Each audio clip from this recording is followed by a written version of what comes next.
گاهی آدم باید دور شود، خیلی دور، نه از آدم ها، نه از شهر، از خودش، از آن همه صدایی که در ذهنش تکرار می شود. باید موفق شوی، باید قوی باشی، نباید عقب بمانی. اما این جاده، این پیچ نرم و بی صدا میگوید باید آرام باشی.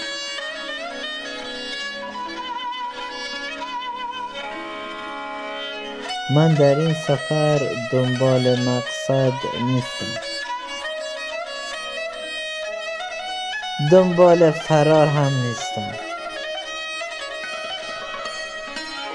من فقط آمده ام ببینم هنوز زنده ام.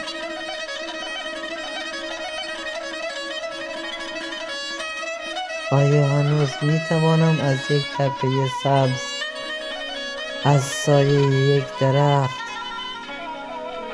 از صدای لاستیک روی آسفالت داغ لذت ببرم؟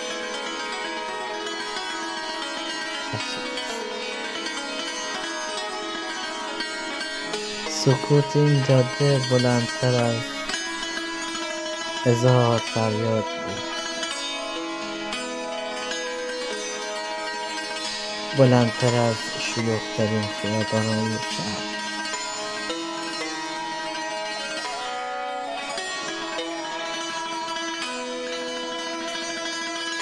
انگار این کوه‌ها، این درخت‌ها با من حرف می‌زدند،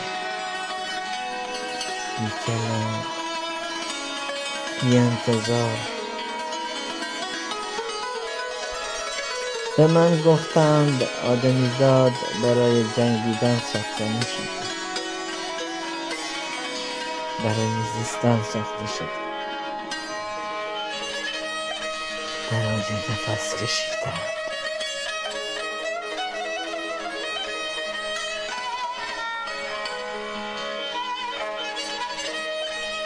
و من در دل این جاده یادم آمد زندگی فقط در هدفها خلاصه نمی شود. گاهی نفس کشیدن در یک جاده خلوت بیشتر از هر موفقیتی می ارزد. وقتی دور می شوی تازه نزدیک می شوی، نزدیک به خودت، به آن کودک خاموش درونت که سالهاست صدایش را نشنیده‌ای.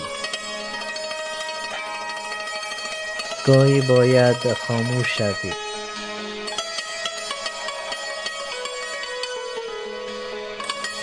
تا صدای زندگی را بشنوی.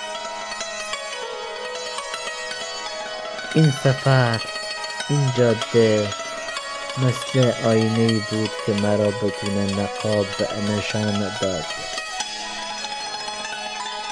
با تمام خستگی‌ها، با تمام آرزوهای فراموش شده و گفت تو هنوز اینجایی، هنوز می‌توانی شروع کنی. کاش همه امان یک بار، فقط یک بار راه بیفتیم بدون مقصد تا خودمان را پیدا کنیم. این جاده ها شاید مقصدی نداشته باشند، اما همیشه یک چیز را به ما می دهند: آرامش و یادآوری این حقیقت ساده: تو کافی هستی، همین جور که هستی.